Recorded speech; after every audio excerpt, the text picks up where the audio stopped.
Hey Posh babes, what's up? It's Stephanie, your premier leader in Posh, and I wanted to share with you some tips on how to create a content calendar and why you might want to do that. And let's get into it. Okay, so what is a content calendar? That is a plan that you have for your social media strategy. Why do you want to have a content calendar? Well, you have a plan, so it allows you to be consistent. It allows you to take the stress away of that nagging question, what am I going to post today? What? I have nothing to post. What am I going to post? So I'm going to show you how to create a content calendar for yourself. And ideally, once you have that content calendar kind of framework, then you can plug in what you're going to be producing within about an hour or two a month.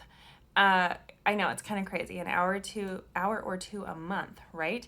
So this is what I do, and I'm only going to share what has worked for me. So take it with a grain of salt. But the number one question you want to ask yourself is, do you know who your audience is?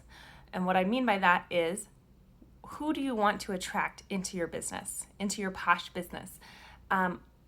And likely, a lot of times, your audience is similar to you in some way because they're attracted to something that's like connecting the two of you, okay? So, for example, my audience is typically a mom that maybe is at home with her kiddos or works. I work, I'm a working mom, right?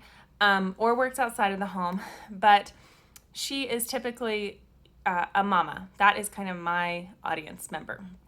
So once you know who your audience member is, maybe it's a student, maybe it's a retired person, maybe it is, maybe, you know, you actually have a group, like a large group of male poshers that you have in your VIP group, whatever, whoever your people are. Then you want to know, what are their problems? So you can provide the solution. So my customer base, their problems are that they typically don't take care of themselves. They don't have the time to take care of themselves. And they also have some anti-aging concerns. Okay, they want to look like they slept, even if they didn't. So these are some problems that I have solutions to, right? So who's your audience? What are the problems? What are your solutions? The second question, I know that was like a few questions, but the second kind of overarching question past do you know who your audience is do you know who you are? And what I mean by that is when we're on Facebook or Instagram, we are projecting or presenting a version of ourselves, and it should be authentic, but it should also be professional. And you need to decide who you want to show up as on Facebook. Of course, the answer should be yourself, but edited, right? It's kind of like yourself, like the best side of you should be showing up on Facebook. And again, that doesn't mean that we're not authentic. If we're having a bad day, it doesn't mean we don't share that, but it means that we are professional, because if you have customers on Facebook, if you operate on Facebook or Instagram, you now are a storefront.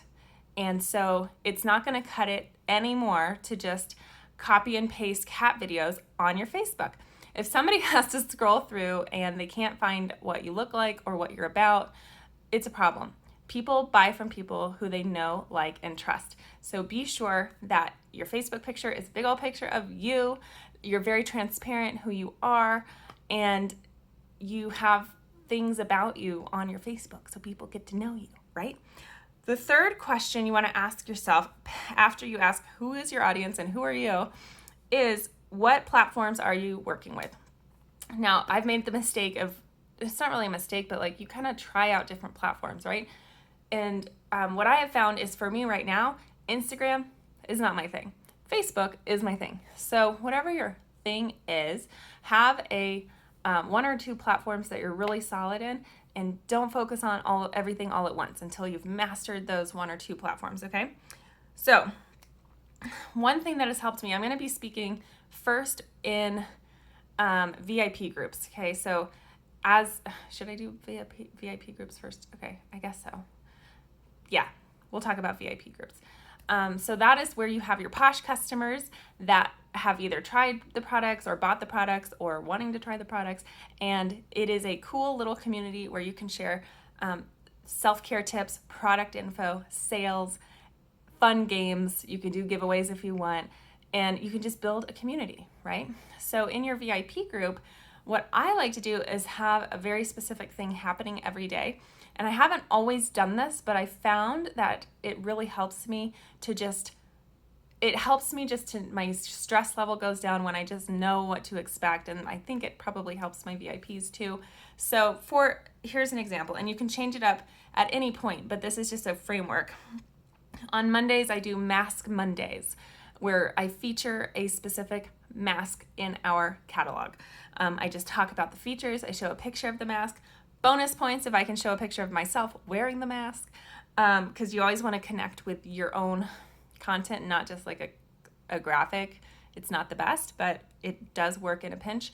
On Tuesdays, I do self-care tip Tuesdays.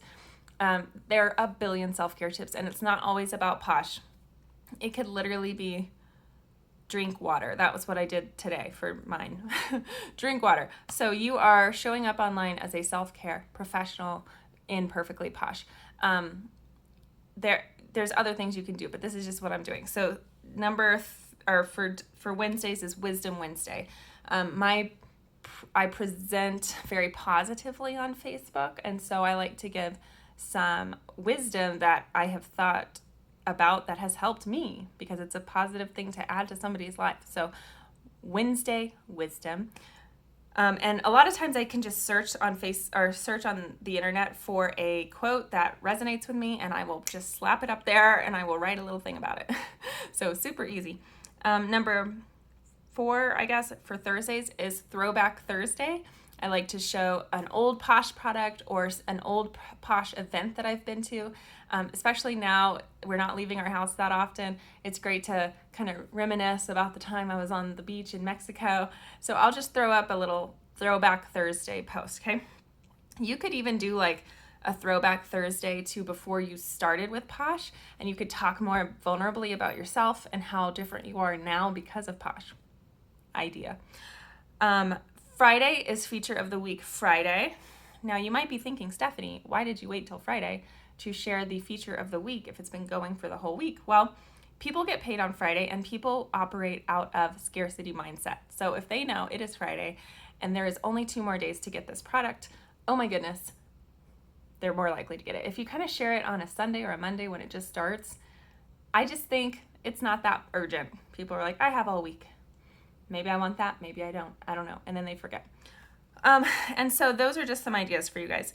So how are you going to get this content now that you have sort of a framework down? When are you going to get these pictures? When are you going to write it? That's when you're going to have a pampering session. It'll remind you to take some time to pamper yourself and snap some pictures. You're not going to do anything with the pictures at the time because that would ruin your pampering session, and then you would be working. But if you're going to do a face mask, if you're going to do a foot bath or, a body scrub, take a second to take a selfie or take a picture or do it like a 3-second clip, a 5-second clip of a video of you wash or putting Let It Be on your arms and hands or something like that, and go along. If you're going to feature Let It Be, take a picture of the inside, take a picture, how pretty is this? We could put it over here by the plant.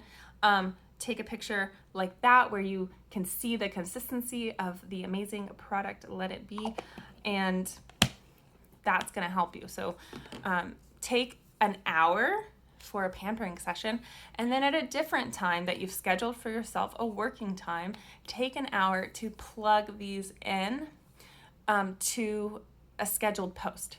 So I just schedule from Facebook because my VIP group is a group, and you can do that. But you can use SendShare, there's a bunch of other ones, but Post My Party. But that's what I do. I just schedule the posts in my Facebook group for specific times. I like to schedule mornings or evenings or at lunchtime on a Friday. So that's typically when I'll post 6 a.m., 7 p.m. or 11 a.m. on a Friday-ish. But every other day it's kind of like morning or evening, because that's when people are on their phones. They're usually not on their phones all throughout the day. And neither am I. Okay, so I wanted to finish with a couple different terms that you might not have heard because I just learned them. It is static content versus dynamic content, okay? So your static content that you're posting is evergreen product info. It is, maybe it's a self-care tip that is not, it's just kind of like drink water, it's basic.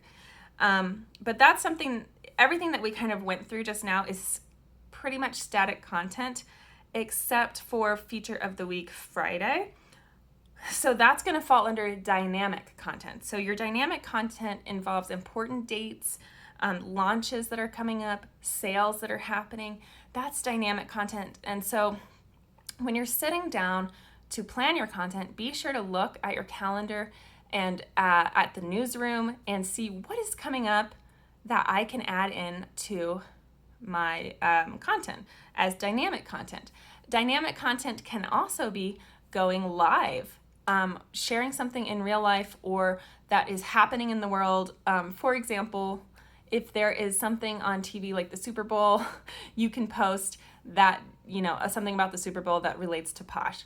Maybe you're not into sports, so you're just in the bathroom doing a face mask and that is cool with you or whatever. Like dynamic content is going to just be more fun and you just have more fun with it. And it's more of the moment. Other forms of dynamic content is asking your audience questions, polls, having them shout themselves out for something. It's really building that community.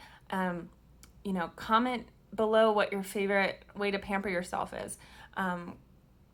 Raise your hand or give me a like if you forgot to wash your face today. Something like that. That is the dynamic content, right? And I know that I've just been speaking in terms of VIP groups, but a lot of this can be taken over into your regular Facebook page, your Instagram, your Facebook stories, Instagram stories, YouTube, however you like to share about yourself and about your business. Just remember that you can do this all over. If you have questions about creating a content calendar, well, first you can Google some things that I probably haven't covered here, but also reach out to me, comment below, ask questions. I encourage you to have fun and learn as much as you can about different ways of doing this. This is just my take on creating a content calendar. I think that's everything I wanted to cover. I'm probably going to remember something else after I cut this video off, but I hope this was helpful. And yes. Oh, one more thing. I'm sorry. Okay. So think about, if you're wondering about content, there's 5 types of content that I have been researching. One is behind the scenes. Behind the scenes content is super fun. Like if you are getting ready for a party, like a Facebook party, snap a picture or do a short video on your Facebook stories about I'm getting ready for my party. I'm so excited. Or if you're putting up sample packets and you're like about to send them out to, your guests, post about that. Okay. That's behind the scenes of the entrepreneurial Posh life. The second is biz. These are just products, services, etc. that you have to offer. The third is bio. So about you, things that are about you. Once every 2 weeks or so, it's great to throw this up on your regular Facebook page, or your VIP, but definitely on your regular one. That's like, this is what I do. This is who I am. I'm a self-care advocate. I have 2 dogs, whatever. I'm just making stuff up, you guys. But share a little bit about you and what you do and what you have to offer people. And you don't have to be all about your brand name. You don't have to say posh, posh, posh everywhere. I like to make it a little bit more, I don't know, exclusive. Like I don't spout posh everywhere, because it still draws people in and they're like, what do you do? Where do you work? Who do you work for? Don't you just love it when people ask you about your business? The fourth is a boost post. Boost posts inspire. They boost other people up. You might be asking them. It just elevates people. So sharing a quote or asking somebody to shout themselves out for something that they did that week, whatever. It's a boost post. It's exciting. And then the 5th is a beehive post. So beehive posts are for your community building. They're polling, they're involving your community, asking them to share their Halloween costumes, something like that. So we have behind the scenes, biz, bio, boost, and beehive. I hope this was helpful. Sorry this video is a little bit long. Have a great day. Can't wait to see what you guys do with this info, and I'll talk to you soon.